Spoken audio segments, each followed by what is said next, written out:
What's up, you guys? It's Super Bowl Sunday, and I spent all day studying, as you can see. Oh yeah, one of my friends told me I should do a tour of my apartment so you can see how a law school student lives. Um, I do that. I do it in the next video.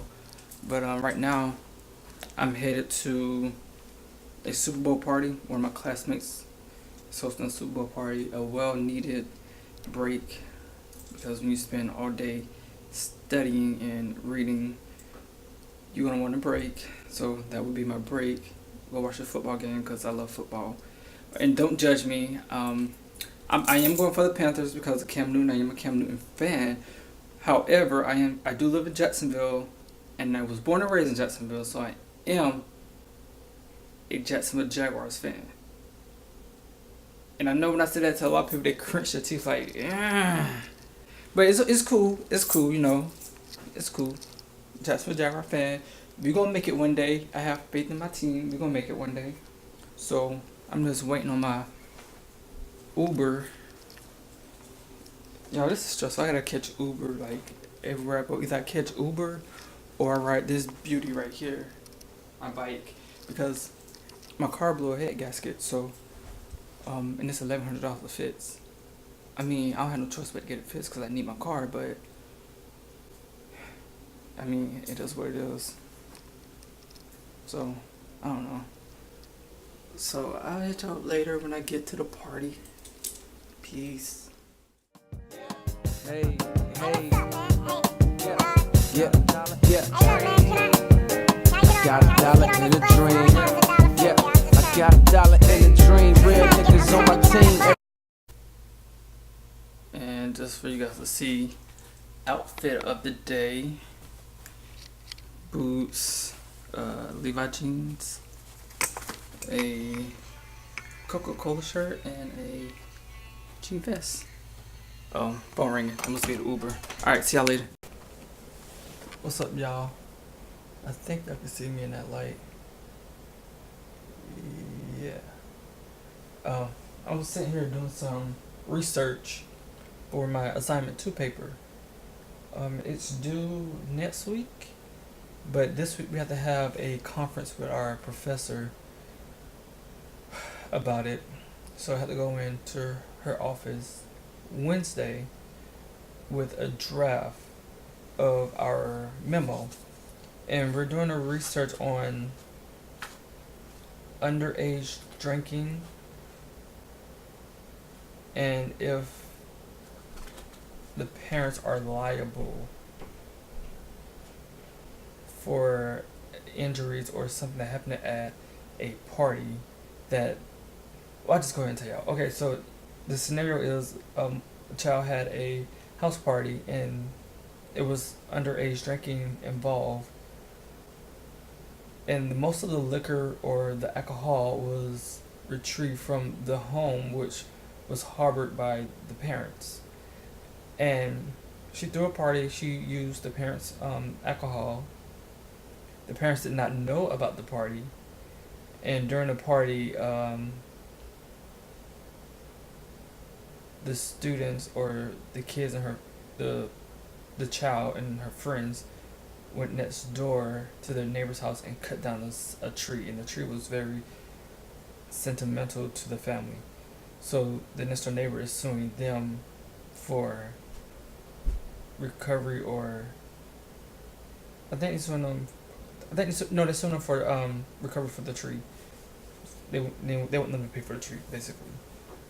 And the court's trying to figure out if the parents are liable, and this is under the New York statute. So we're not dealing with a Florida statute. We're dealing with a New York statute.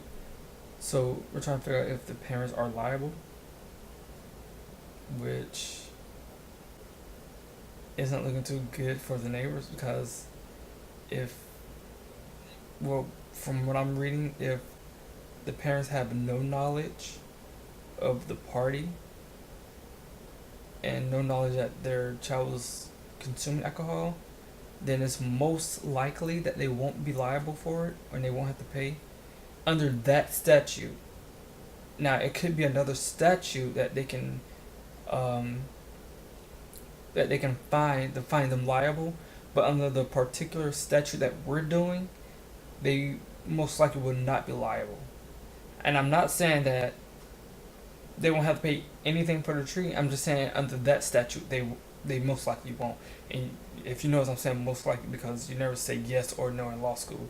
Don't ever come out and just say yes, she's liable, or no, he's not liable. It's most likely or likely not, because you don't know how the court will judge. You don't know. So never be certain of a judgment or a decision. Just keep it most likely or likely not or probably.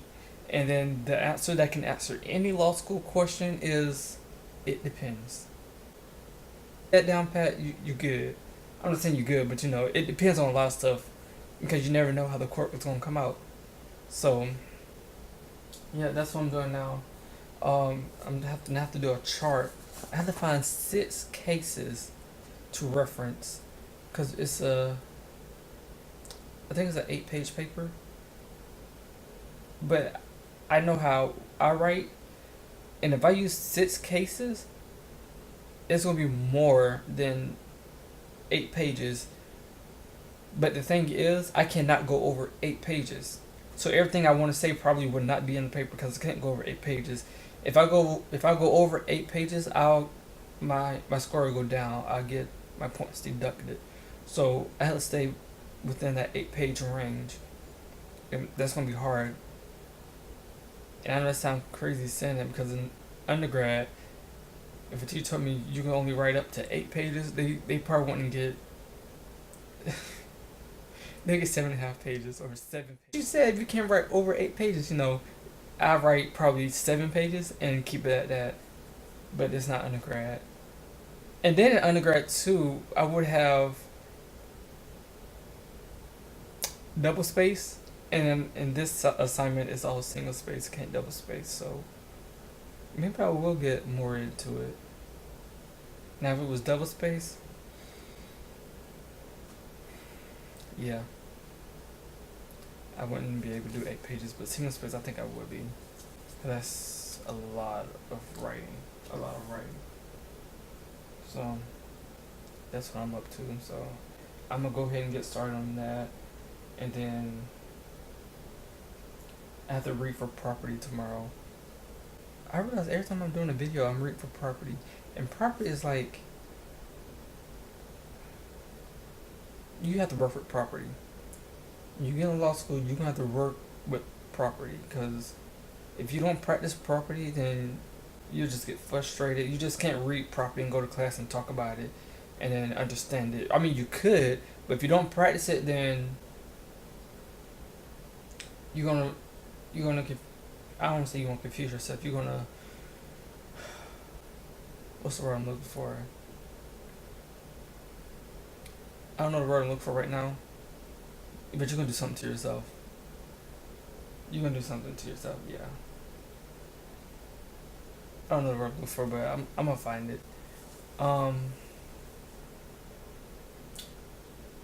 Yeah. Oh wait. Speaking of property,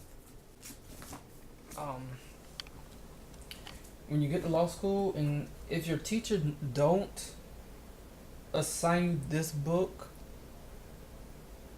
you might want to inquire getting it, because this book really, actually, this book for any subject will help you out.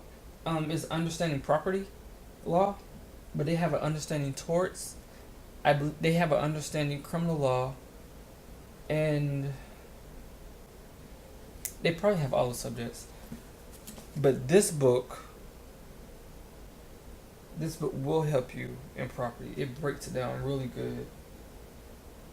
I don't know. Oh wait, I got my other book. And then my professor, I don't know. My professors, they're always like, the supplements that they tell us about it is most likely required for class. Which at the beginning of school I was like, Well, at the beginning of the first semester, I was like, well, they're just giving us more books to buy. I don't understand why they're doing this to us. And it was just a lot of books. I'm like, just too much books. I didn't understand why. Now I understand. They're helping us by giving us supplements that we need. And my torch teacher, y'all can see that, my torch teacher assigned this book, Mastering Torts. And this one really, really helps. It really helps. It breaks down. Yeah, it breaks down a lot. This book really helped me, and it helped me to the fact that I did very well in torts. Um, if you're looking for a good supplement, well, if you get this book, only get this book if. Oh, hold on, let me get the book for you. If you're using this book, because this book is like a supplement for this book. It is the same author. Yes, Vincent R. Johnson. He wrote this book and then wrote this supplement for it. So I don't know, that's just something for y'all to inquire about. If